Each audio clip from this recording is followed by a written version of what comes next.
ผ่นดินนั้นแสนแพงของป่าซาลาวผู้อาถรรพ์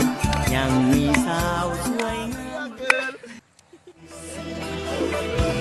อายมาสี่คนอายมา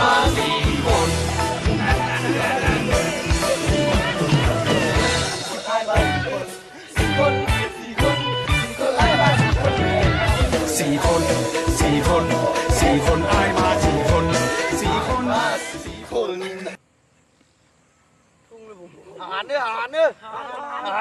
แบ่งกันเนื้อแบ่งกันหลายพักกันไปพักกันแบ่งกันนี่ทุ่งนี่สิเฮ้ยเว้ยเฮ้ยเกิร์กันมันก็ไม่ได้สิ